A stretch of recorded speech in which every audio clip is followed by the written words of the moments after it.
so I want to show you how I kind of go after the beginnings of this kind of a project. And I also, before I even start, want to tell you guys that I am working from a disadvantage in several ways that are real, and it happens, and I want you to hear me say this and acknowledge that I know that it's happening to you too, and that we'll work through it and it's fine. The first thing is that I did not have the right size canvas like you guys have, which I knew. That's fine. So just pretend that this is the same shape. But I don't want you to get distracted that this is as big a square and it doesn't fit the proportions of the painting, because yours should and will.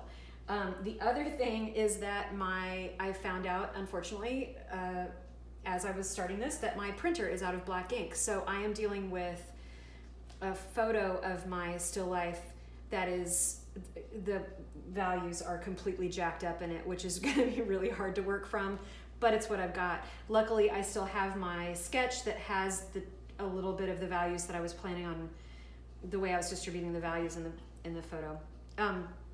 Also, I do want to show you that I did change out the plant in my jar because of what we were talking about in class, that this was not working for me, so I did fix it. If this was a painting I was going to do for real and to keep forever, there are a number of things I would rethink in this. The funniest of which is that the crochet, there's nothing I can do about the fact that the crochet yarn looks like a roll of toilet paper. I find that kind of amusing and very quarantine-esque, so I'm going to work with it. Anyway, unlike you guys, or maybe like you guys, I unfortunately do not have my still life right here in front of me to work from life. I hope that you guys do. I hope that you are in a situation where you can do that, but shit happens. My husband has OCD and he put everything away and threw the flowers out, and that's what I'm dealing with. And so, you guys might have roommates that don't want this still life set up in this particular way, and it gets messed up. And working from your photo is fine, working from your sketch is fine, working from life is the best, but you got to do what you got to do. So, okay. So what I do, one thing that I want to talk about is that the lessons in this class are going to be cumulative, right? So the value studies that we did last week, we did that for a reason, to prepare us for this week. And what we're doing this week prepares us for the next project, so on and so on. So try to apply what we're learning to what you're doing now. And in this case, the value range that's in here is represented here by the value scales that we did last time, from the purest of the dark to the purest of the light. I am using raw umber instead of Mars Black. That is an option that I put in the folder on Blackboard, that you can use either Mars Black or raw umber as your darkest dark. I'm using the raw umber because it's what was on my palette already, and as you guys know, I like to save money, so there's no reason to dump it. Okay, so I'm going to start with my wide brush. I do almost all of my groundwork with a bigger brush. In fact, if I had an even wider, I have a nice 2-inch or 2.5-inch brush, I probably would start with that, but this is what I had out and down here, and it's fine. I'm gonna start with the biggest fields in my composition, which is gonna be this background color, this the lighter of the midtones, which is kind of somewhere in this range. And I'm also gonna start with the dominant value of this table, which is gonna be, obviously in my palette, it's gonna be the darkest of the darks, okay? So, and then I go about it this way. I lay down those big color blocks first to sort of map out where I am on the canvas. And then paintings take layers and layers and layers to do. So I want you guys to know that, and to give yourself time to work on this. You work at it for an hour or 2 hours, and then put it away, let it dry, go do something else, come back to it, do another layer. The more layers and the more time and love you can give your painting, the richer it's going to be, and the more history that you can see in it, and it gets better and better and better. So this layer doesn't have to be perfect. It's not going to be perfect. You just have to kind of start. So what you do is, in your head, you start assigning values to things. So this the side of this crochet thread is obviously going to be the lightest of the light that I'm working with, right? There are tiny spots in here that might get some of that light, maybe this corner up here. So I'm not going to start with a white for this wall, even though it's hard because in my brain I know that this wall is white in reality, but in this composition it is definitely not, and you can see that because you look at your whitest of your white next to that wall and it's most certainly not anywhere near that same color. So I'm going to come in here and I'm going to start in like a little bit lighter than the mid-tone for up in here. I'm actually going to, this is where your extender comes in, okay? So you're going to put like a puddle of your extender down. And I'm going to use that instead of water. I use the water to clean my brush almost exclusively. I don't use it when I'm mixing my paints.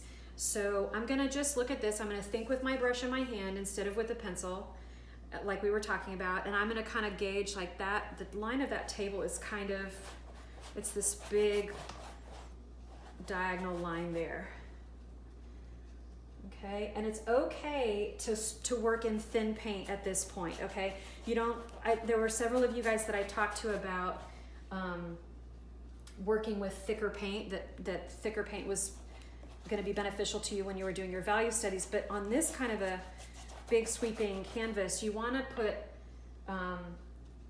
you can get your first thoughts down in a looser manner. Actually, I'm gonna use some water to get this going. You want it pretty juicy, you know, you want it pretty fluid. Okay, so I'm also working, I thought I would put myself in your situation. Several of you I know are working without an easel, so I thought I would do the same and put myself in your shoes. So it is hard, you know, like I'm having a hard time. I'm gonna have to keep shifting my perspective to see that, or you can do, you know, you can periodically do this. You may have to do that. And now I can see that the table is not anywhere near where I want it to go. So I'm gonna have to bring that line way down. Okay, some more water, some more extender. Get this laid out, okay? The motion that I'm doing, if this matters to you for brushwork, it's a very much a back and forth.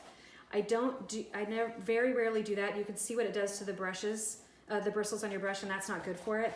It's a sweeping motion that keeps the bristles fairly safe. Okay, so now this color over here is obviously darker, right? I can come in here and add some of this darker hue to get that kind of really soft shadow that lives back there. The reason that I start laying down the biggest fields is because once you get in to this little detail work up here, painting in behind to get that value to be nice and smooth behind that plant or behind this shape is gonna be really complicated. So it's nice if it's fairly well laid out. And it's gonna take a couple of, like I said, a couple of coats to get it nice and covered. So this is much lighter over here. So I'm gonna bring in some white and pull it. You start up in that corner and just pull it in.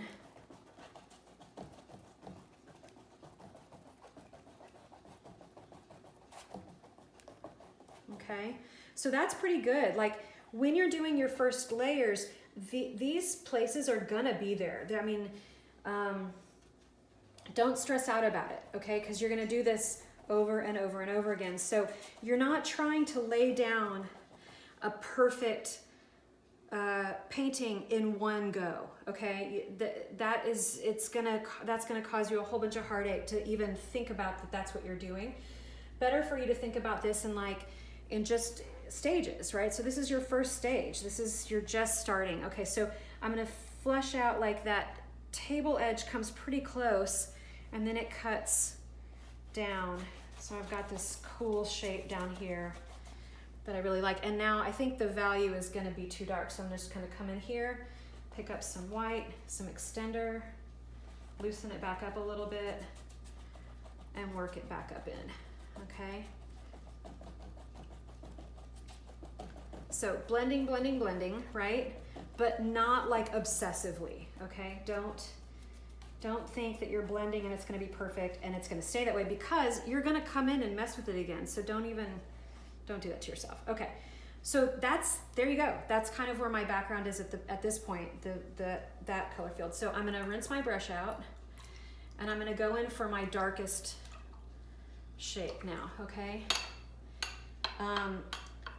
And again, I'm gonna be drawing with the paintbrush in my hand. I'm gonna want some more extender. I'm gonna put a puddle down here to pull from, okay? All right, so you notice I didn't start with any pencil lines. I don't work like that. I really like to draw it out with my brush. So I'm looking at that shape there. I'm gonna pull it here. Give myself the understanding of where that table edge lies, okay? And then I'm just gonna start laying this in.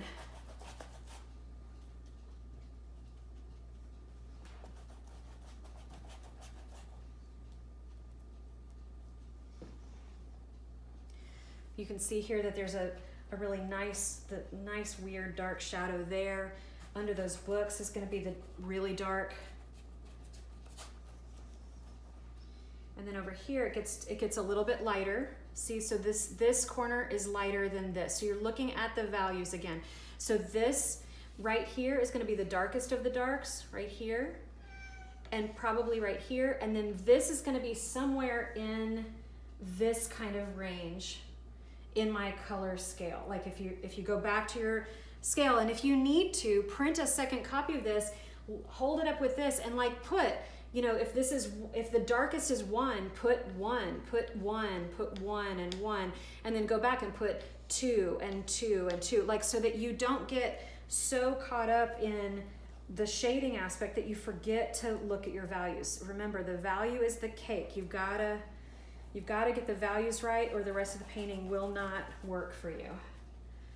All right, so as we get over here, I know that this is considerably lighter than this. See, so I'm gonna bump that up over here. Okay, that line for the table edge does not have to be perfect. You're not even gonna see a lot of it. It's gonna be covered up by other things, right? Okay.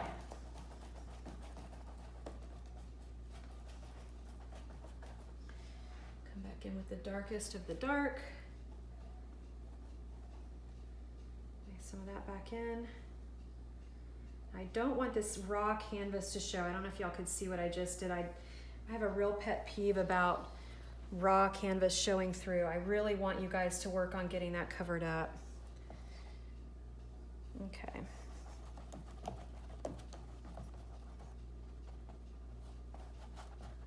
Okay. Now, because there is such a, let's see if I can get some, it's really dark. Because there's such a dark spot, I am going to try to get that in there now to a degree. My angle is kind of in a weird spot, but that's okay because you're going to fix it later. Okay. All right, so that's, you know, there you go. There's your background. Now, probably if I was going to give myself like real time to do this is where I would walk away. You know, go do something different for a minute and let it sit. Not even a minute. It needs to sit for a couple of hours. If you are trying to let something dry. Actually, Sparrow, can you show, like, if you get in here, you can see I'm working so quickly that there is raw canvas showing through. I don't know if the angle, it's so shiny. There. That is that patch of raw, like there's just raw canvas showing through in spots, and that you don't want that. So anyway, what I was gonna say is, if this really was just one base undercoat and I was gonna leave it alone, then truly walk away, let it dry for a couple of hours. If you try to rework it before it's fully dry, you'll actually end up lifting paint off that's not quite dry, and it gives it a weird, you'll probably make this mistake. The only way you can learn to not do it is by making the mistake. So if it happens to you, you'll be like, oh, okay, that's what we talked about. But when it's still wet, you can work wet in wet, which is fine. So I'm gonna go ahead and work wet in wet. I'm gonna try to get in the jar, the shape of the jar, just some of the big general shapes. So the jar it's definitely lighter. It's in the lighter range, but it's not the lightest. So I'm gonna come in my value over here again, and I'm just gonna be like, well, it's kind of here, you know? Just get the idea of that jar going. It kind of lives right there, okay? And then I'm gonna work on the ball of crochet.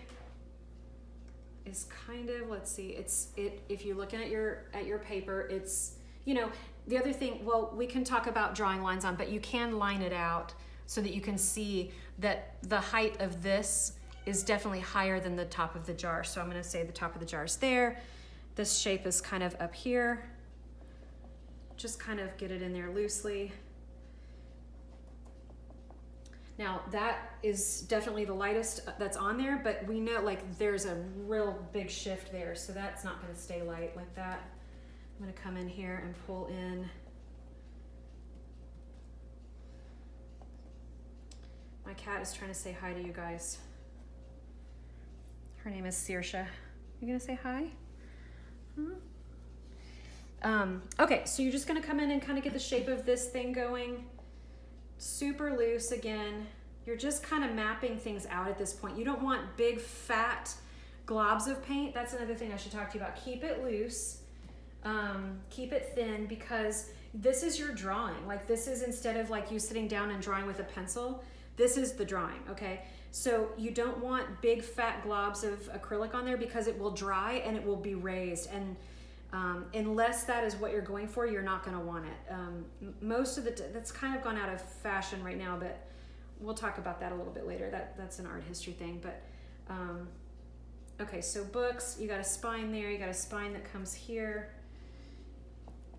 So I'm just drawing in these loose shapes, okay?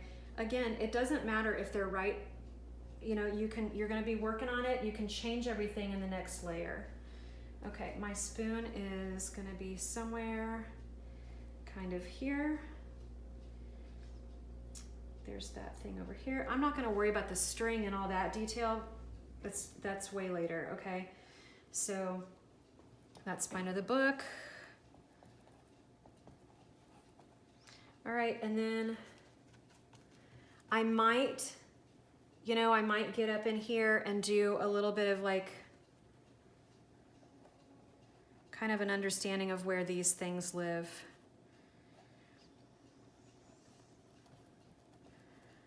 Get some real loose gestures of this plant going. Again, nothing finished. You're not going for perfection here, okay? You're just going for shapes and value, okay?